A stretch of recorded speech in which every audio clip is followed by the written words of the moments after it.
Hello and welcome to the mutual fund talk. Top 5 funds की series में आज हम बात करेंगे ईएलएसएस कैटेगरी के टॉप फंड्स के बारे में। इस कैटेगरी को हम टैक्स सेविंग म्यूचुअल फंड्स भी कहते हैं। ऐसे ही दूसरे फंड्स के बेस्ट फंड जानने के लिए आप हमारी ये प्लेलिस्ट फॉलो कर सकते हैं, जिसमें सभी कैटेगरी के टॉप फंड्स को सिंप्लिसिटी के साथ एक्सप्लेन किया है। प्लेलिस्ट का लिंक डिस्क्रिप्शन में डाल दिया गया है। म्यूचुअल फंड में इस कैटेगरी को इसलिए बनाया गया है ताकि इसमें इन्वेस्ट करके अपनी इनकम पर टैक्स सेव कर पाए और इसी के साथ इन्वेस्टेड अमाउंट पर लॉन्ग टर्म में अच्छी वेल्थ भी बना पाए। इनकम टैक्स में सेक्शन 80C का एक प्रोविजन है जिसमें कुछ लिस्टेड इंस्ट्रूमेंट्स दे रखे हैं जिनमें इन्वेस्ट करके आप 1.5 लाख का डिडक्शन ले सकते हैं और लगभग 46,800 रुपीज तक का टैक्स सेव कर सकते हैं। ये एक मिनिमम लिमिट है, पर एक्चुअली पर्सन टू पर्सन उसके इनकम और डिडक्शन के लिए इन्वेस्टमेंट अमाउंट पर डिपेंड करती है। पर ELSS mutual funds 3 important reason से इंटरेस्टिंग बन जाते हैं। पहला, इसमें लॉन्ग टर्म रिटर्न्स दूसरे सभी टैक्स सेविंग इंस्ट्रूमेंट्स में सबसे ज्यादा है, जो कि एवरेज 15% एनुअली है। दूसरा, लॉक इन पीरियड भी दूसरे सभी इंस्ट्रूमेंट्स में सबसे कम है, जो कि सिर्फ 3 इयर्स का है। लास्टली, ये कैटेगरी एक मल्टी कैप कैटेगरी जैसी लगती है, जो कि हर इन्वेस्टर के लिए सूटेबल है। रिटर्न्स भी मॉडरेट रहते हैं और रिस्क भी मॉडरेट रहती है। तो चलिए फिर नेक्स्ट अब बात करते हैं कि ईएलएसएस कैटेगरी में बेस्ट फंड्स कौन से हैं। कैटेगरी में अभी तक 41 फंड्स हमको मिले हैं और उसमें से हमने सिर्फ 5 फंड सेलेक्ट किए हैं, जिनको सेलेक्ट करने का बेसिस है फंड्स की investing strategy, historical performance, consistency of returns, portfolio quality और फ्यूचर मार्केट सिनेरियोस। हमारे टॉप 5 फंड्स है Mirae asset tax saver fund, Canara Robeco equity tax saver fund, Axis long term equity fund, IDFC tax advantage fund, Invesco India tax saver fund. इन fund के सबसे पहले returns की बात कर लेते हैं। Mirae asset tax saver fund ELSS category का अभी के समय में सबसे सक्सेसफुल फंड रहा है। अभी भी 1, 3 और 5 इयर्स में फंड्स की परफॉर्मेंस शानदार है और साथ ही 3 इयर्स में कंसिस्टेंसी 100% है। रिस्क बेंचमार्क के बराबर ही रहती है। कैटेगरी वाइज रिस्क और रिटर्न एवरेज रहते हैं। कैनरा रोबेको भी कैटेगरी में टॉप परफॉर्मिंग फंड है। इसमें भी रिटर्न मिराई जितने ही हैं, लेकिन पॉजिटिव चीज ये है कि risk category wise below average और रिटर्न हाई रहते हैं, यानी रिस्क टू रिवॉर्ड रेशियो अच्छा है। Axis long term equity industry का फेवरेट फंड रहा है। वैसे फंड की कंसिस्टेंसी अच्छी है, पर कुछ समय से एक्सिस की टॉप परफॉर्मेंस में थोड़ी सी कमी आई है। Category wise returns above average और रिस्क बिलो एवरेज है। आईडीएफसी टैक्स एडवांटेज फंड एक एग्रेसिव फंड है, इसलिए फंड के रिटर्न्स 1 ईयर में 60% आ रहे हैं, पर मार्केट फॉल देखेंगे तो लग जाएगा कि रिस्क भी उतनी ही हाई रहती है। अभी category wise return above average और रिस्क हाई रहती है। Invesco tax saver fund category का कंसिस्टेंट परफॉर्मिंग फंड रहा है। अभी इस फंड में रिटर्न्स अच्छे नहीं आ रहे हैं, पर इसकी कंसिस्टेंसी बहुत अच्छी है। कैटेगरी वाइज रिस्क और रिटर्न एवरेज रहते हैं। रिटर्न्स के बाद अब बात करते हैं इन फंड्स की इन्वेस्टिंग स्ट्रेटेजी के बारे में। सबसे पहले देखते हैं Mirae asset tax saver fund. इस फंड की इन्वेस्टिंग स्ट्रेटेजी देखें तो इनकी स्टाइल है ग्रोथ एट रीजनेबल प्राइस और सभी मार्केट कैप में इन्वेस्ट करते हैं, यानी large, mid and small companies में। फंड अपने आइडियाज को हंट करने के लिए बॉटम अप रिसर्च फॉलो करते हैं, यानी सीधा कंपनीज पर पहले रिसर्च करते हैं और उसके बाद में फिर इंडस्ट्री को देखा जाता है। रिसर्च के लिए ये क्वालिटेटिव और फंडामेंटल रिसर्च के लिए जाने जाते हैं और क्वालिटेटिव कंपनीज के लिए ये robust business model, sustainable competitive advantage, high returns margins और रिटर्न ऑन इक्विटी जैसे पैरामीटर्स पर फोकस करते हैं। पोर्टफोलियो मैनेजमेंट इनका पैसिव है, जहां ये core and tactical approach use करके अपना पोर्टफोलियो मैनेज करते हैं।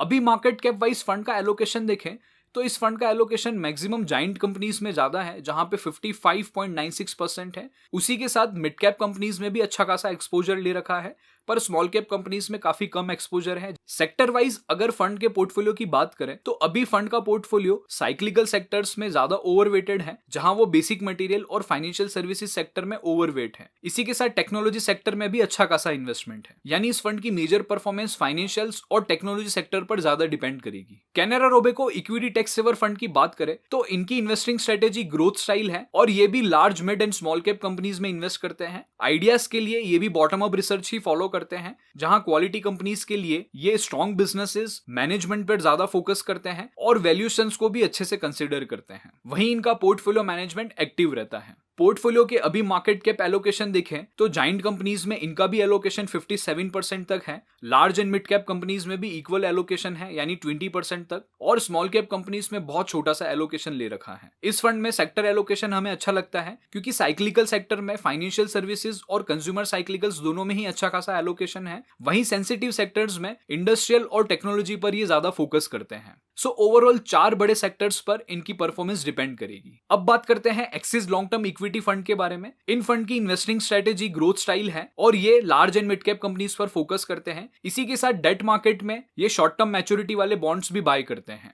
आइडियाज को हंट करने के लिए ये भी बॉटम अप रिसर्च ही फॉलो करते हैं और रिसर्च के लिए ये फंडामेंटल रिसर्च के लिए जाने जाते हैं, जहां पे ये क्वालिटेटिव कंपनीज और सस्टेनेबल ग्रोथ जैसे बिजनेसेस पर फोकस करते हैं। वहीं इनका पोर्टफोलियो पैसिव रहता है, इसी वजह से कुछ पीरियड के लिए इनकी परफॉर्मेंस बहुत शानदार रहती है और कुछ पीरियड के लिए इनकी परफॉर्मेंस थोड़ी सी कम हो जाती है। अगर अभी मार्केट कैप एलोकेशन देखें तो इनका जाइंट कंपनीज पे बहुत अच्छा खासा इन्वेस्टमेंट है, जहां पे 64.81% तक का एलोकेशन दिया गया है। इसी के साथ लार्ज कैप में 19.01%, वहीं मिड कैप में एलोकेशन सिर्फ 14% तक ही है और स्मॉल कैप में बिल्कुल ना के बराबर। सेक्टर वाइज एलोकेशन देखें तो साइक्लिकल सेक्टर्स में बेसिक मटेरियल, कंज्यूमर साइक्लिकल और फाइनेंशियल सर्विसेज जैसे सेक्टर्स पर ये ओवरवेट है। इसी के साथ टेक्नोलॉजी और कंज्यूमर डिफेंसिव सेक्टर पर भी इनका इन्वेस्टमेंट ज्यादा है। इसी वजह से इस फंड का मैनेजमेंट और पोर्टफोलियो डिफेंसिव रहता है। IDFC टैक्स एडवांटेज फंड इस कैटेगरी में काफी एग्रेसिव फंड है। वैसे इनकी investing strategy growth at reasonable price ही है और ये large, mid and small company सब प्रेफर करते हैं। रिसर्च आइडियाज के लिए ये टॉप डाउन अप्रोच फॉलो करते हैं। रिसर्च करके अच्छी फंडामेंटली स्ट्रॉन्ग कंपनीज को फाइंड करते हैं, जहां पे ये mainly efficient capital allocation, strong cash flow और high return on invested capital जैसे पैरामीटर्स पर फोकस करते हैं। पोर्टफोलियो मैनेजमेंट इनका एक्टिव रहता है और वहीं इनका पोर्टफोलियो साइक्लिकल स्टॉक्स में ज्यादा है। मार्केट के वाइज एलोकेशन से भी हमें पता चल जाता है, क्योंकि जाइंट कंपनीज में 37% तक है, लेकिन वहीं अगर small and mid cap companies में देखेंगे तो 24.26% और 17.87% तक का एलोकेशन इन कंपनीज में दिया गया है। इसी वजह से पोर्टफोलियो थोड़ा सा एग्रेसिव बन जाता है, जहां रिटर्न्स हाई रहते हैं लेकिन रिस्क भी हाई रहती है। सेक्टर वाइज एलोकेशन देखने से भी पता चल जाता है कि यहाँ पे इन्होंने ट्रेंडिंग सेक्टर्स में ज्यादा अपना इन्वेस्टमेंट रखा गया है, जैसे कि साइक्लिकल्स में बेसिक मटेरियल, कंज्यूमर साइक्लिकल और फाइनेंशियल सर्विसेज में एलोकेशन ज्यादा है। वहीं सेंसिटिव में इंडस्ट्रियल और टेक्नोलॉजी सेक्टर में इन्वेस्टमेंट ज्यादा है और एक्सपेक्टेड है कि फ्यूचर में ये सारे सेक्टर्स की परफॉर्मेंस अच्छी रह सकती है। लास्ट फंड पर बात कर लेते हैं, जो कि है Invesco India tax saver fund. इस फंड की इन्वेस्टिंग स्ट्रेटेजी ग्रोथ स्टाइल है और ये भी सभी large, mid and small companies पर फोकस करते हैं। इन्वेस्टमेंट आइडियाज को फाइंड करने के लिए बॉटम अप रिसर्च फॉलो करते हैं, जहां पे ये मेनली सस्टेनेबल ग्रोथ बिजनेसेस और प्रॉफिटेबल कंपनीज जैसे फैक्टर्स पर बिलीव करते हैं। इनका भी पोर्टफोलियो मैनेजमेंट एक्टिव रहता है, लेकिन इनका पोर्टफोलियो कंसंट्रेटेड स्टॉक्स में ही रहता है।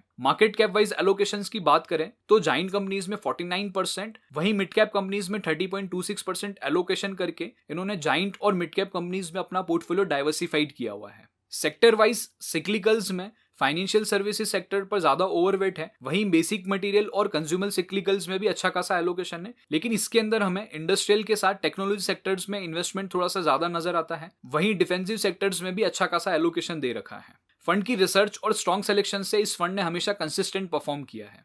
स्ट्रेटेजी के बाद अब सजेशंस पर चलते हैं। इस कैटेगरी में आपका इन्वेस्टमेंट का purpose tax benefit under section 80C के लिए होना चाहिए। इन्वेस्टमेंट के लिए आप SIP और लमसम दोनों ही मोड से इन्वेस्ट कर सकते हैं, पर हाँ, इसके अंदर लॉक इन पीरियड 3 इयर्स का रहेगा।